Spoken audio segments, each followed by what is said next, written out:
მოგესალმებით, ეს ვიდეო გაკვეთილი შექმნილია სპეციალურად საიტისთვის Dusheti-G და მე მისი ადმინისტრატორი Dito ვარ. ამ ვიდეო გაკვეთილში მე შევეცდები აგიხსნათ თუ როგორ გამოვიყენოთ Daemon Tools პროგრამა და ანუ ზოგადად რას წარმოადგენს. დავიწყოთ ინსტალაციით, მოდით დავაინსტალიროთ. ჯერ. ანუ რა საჭიროა ეს პროგრამა? დავიწყოთ იქიდან.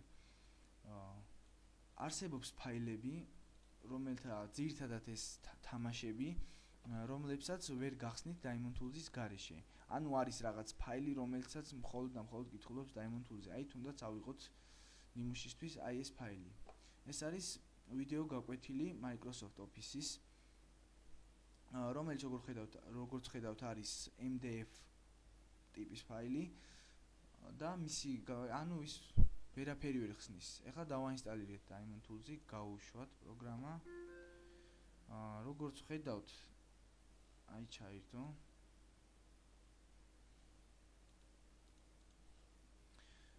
როდესაც მას აქვს წითელი სიმბოლო, ის არ არის გამორთული მდგომარეობაში. ახლა ჩავრთოთ All options on.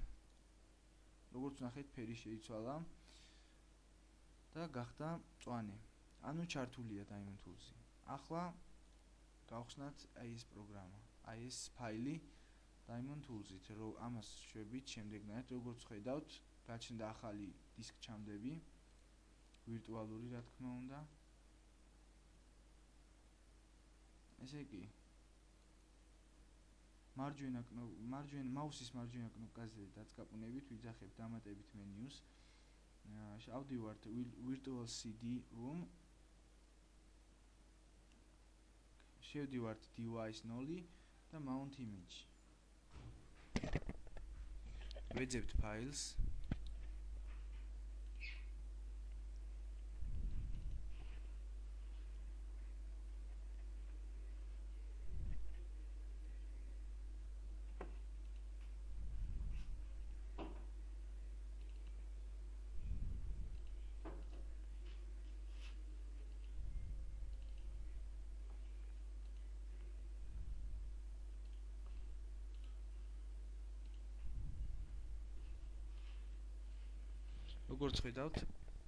როგორც ხედავთ, ის გაიხსნა Daemon Tools-ით. ანუ ახალ დისკ ჩამდებში დაემატა ახალი იკონი, ანუ ვითომ დისკი დევს. რეალურად ეს არის Daemon Tools-ის. ანუ ამაზე ორჯერ დაწყაპუნებით გავხსენით ჩვენ ფაქტიურად ეს ფაილი, რომლის გახსნაც შესაძლებელი იყო მხოლოდ Программа Microsoft Office Word, входящая в состав пакета. როგორც ნახეთ, მუშაობს. თუ გვინდა, ჩვენ შეგვიძლია ასევე გავაკეთოთ რამოდენიმე დისკს ჩამდებები, ანუ 2, 3, 4, აი მაგალითად ასე. და დაემატა კიდევ ერთი. თუ ჩვენ აღარ გვინდა ეს ამ ფაილის გახსნა, ვაწვევით მარჯვენა კნოპკას, ჩამოდივართ извлечь.